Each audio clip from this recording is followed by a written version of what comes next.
ఇప్పుడు మనం పేటమాధవరం గ్రామమైన పరిగి మండల్లో భాస్కర్ రెడ్డి అనే రైతు దగ్గర ఉన్నాము. అతని పొలం దగ్గరకు వచ్చినాము. నమస్కారం. నమస్కారం అండి. భాస్కర్ రెడ్డి గారు బాగున్నారండి? బాగున్నా సార్. భాస్కర్ రెడ్డి గారు, ఈ కాటన్ వేసి ఎన్ని నెలలు అవుతుందండి? కాటన్ వేసి కరెక్ట్గా 120 రోజులు అవుతుంది. 1-2 days. క్రాప్ ఎప్పుడు వస్తుందండి ఇది? క్రాప్ ఇంకొక 30 డేస్లో వచ్చేస్తుంది. అంటే 150 days క్రాప్ ఇది. 150 డేస్. ఓకే. మొదటి దఫాలో ఏ మందులు వేసారండి, ఎరువులు?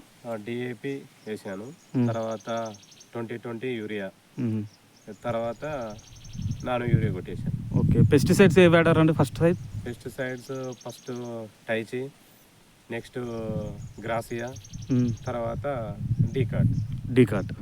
ఓకే. డీకాట్ అనేది అంటే కెమికలా లేకపోతే అది ఆర్గానిక్ బాగా పనిచేసిందా? మంచి పని చేసింది. అంటే కొట్టి ఒక 3 days అవుతుంది కానీ సూపర్ ఉంది రిజల్ట్. ఓకే. ఇప్పుడు మనకు government nano urea, nano DAP అని చెప్పేసి ఇప్పుడు ప్యాకెట్లకు ఇబ్బందులు అవుతున్నాయి అది ఇట్లకి అని చెప్పేసి ఇస్తున్నారు కదా, నానో యూరియా, నానో డిఏపి. దాన్ని ఏదైనా స్ప్రే చేశారా మీరు? నానో యూరియా స్ప్రే చేశాను. ఇది నానో యూరియా ప్రభావమే అనుకుంటున్నాను నేను. ఓకే. మొన్న పూర ఎర్రగా ఉండే, ఇప్పటికి చాలా గ్రీనిష్గా మంచిగా నల్లగా రావడం జరిగింది అనమాట. ఓకే. అంటే ఇది 150 days క్రాప్ కదా. ఇప్పుడు ఒక ఎకరంకు ఇప్పుడు ఎంత వస్తుందండి ఇది మామూలుగా? ఇప్పుడు ఒక చెట్టుకి ఇంత ఉన్నది కదా పరిస్థితి. నేనేమనుకుంటున్నా అంటే ఇప్పుడు ఒక 6-7 క్వింటాలు వస్తుంది అనుకుంటున్నా. ఇప్పుడు ఇక్కడికి ఆగిపోయినాయి అయినా కానీ 6-7 క్వింటాలు వస్తుంది మంచిగా. ఇంకా 6-7 క్వింటాలు వస్తే మీకు లాభదాయకమేనా? నష్టము. 6-7 క్వింటాలు వస్తుంది నష్టం. ఒక 10-12 క్వింటాలు వస్తే కొంచెం వరకు బెటరు. ఓకే. ఎందుకంటే ఈ వర్షాలు ఎక్కువ ఉన్నాయి. ఇప్పుడు మన ఈ చుట్టుపక్కల చూసినా కానీ ఇంత మంచి క్రాప్ అనేది.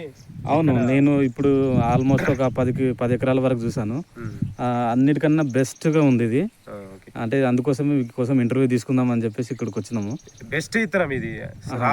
సీడ్ ఏదండి? రాశి సీడ్ అమేజ్. రాశి సీడ్ లో అమేజ్. అమేజ్ సూపర్ సీడ్ ఇది. ఓకే. దీంట్లో అంటే ఇంతకుముందు ఎప్పుడైనా వేసారా మీరు? పోయినసారి వేసాను. ఒక 18 క్వింటాలు వచ్చింది అనమాట. ఎంతకు? ఎన్ని ఎకరాలకు? ఎకరా 10 గుంటలు. 18 క్వింటాలు. Wow, super. మంచి సూపర్. అట్లాగే మళ్ళీసారి తెచ్చి మళ్ళీ వచ్చారనమాట. మళ్ళీ ఓకే. అది పెట్టాను. ఇది డెమో సీడ్ అండి? Demo seed. ఓకే. వాళ్ళ ప్రమోషన్ కానీ ఏదైనా వచ్చారండి మరి? మీటింగ్ ఏదైనా అరేంజ్ చేశారా? అంటే రాలేరు, ఇంకా వస్తారేమో. ఇప్పుడు మీరు లాస్ట్ టైము మీరు అమేజ్ చేశారు కదా, అది ఏదన్నా మీరు ప్రమోషన్గా కానీ లేదంటే మీ విలేజ్లో మీ స్నేహితులకు కానీ మీరు తోటి రైతులకు కానీ ఎవరికైనా చెప్పారా అండి? చెప్పాను. ఓకే. నమ్మలేరు అనమాట. ఓకే. వచ్చింది కాబట్టి ఏందో పని చేస్తుందో పని చేయదో.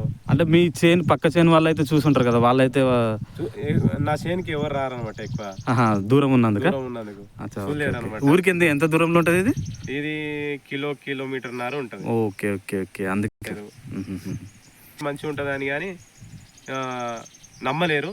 ఇప్పుడు అమేజ్ నెక్స్ట్ చెప్తున్నా కదా, ప్రతి ఒక్కరు షాపులలో అడిగి మరీ తీసుకుంటారని నేను అనుకుంటున్నా. ఓకే. మొత్తానికి నువ్వు విలేజ్ నుంచి ప్రమోషన్ చేస్తున్నావు అమేజ్. ఖచ్చితంగా. ఎందుకంటే క్రాప్ గిడంగా చాలా బాగుందిలేండి, చూస్తున్నాం కదా మేము.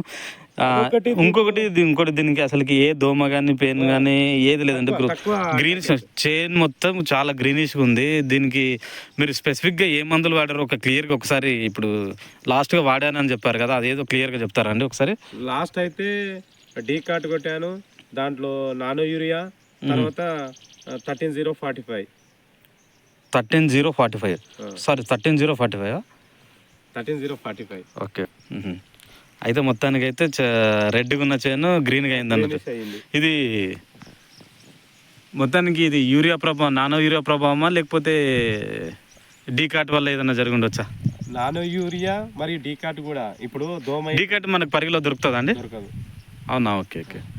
అంటే అది తాండూరులో తెచ్చాను. ఓకే. మన నంది అనే షాప్లో. ఈ లాస్ట్ ఎరువులు ఏం వేసారండి? ఇప్పుడు లాస్ట్ అంటే ఇప్పుడు మీరు ఎరువులు వేసి ఎన్ని రోజులు అవుతుంది? ఎరువులు వేసి నెల అవుతుంది. 2020 యూరియా వేసాను. ఒక నెల రోజులు అవుతుంది, అయినా గ్రోత్ మాత్రం తగ్గలేదు నానో యూరియా వల్ల. ఇప్పుడు మంచిగా అయింది అనమాట. ఓకే. రైతులు నానో యూరియా మీరు రికమెండ్ చేస్తారా అండి రైతులకు?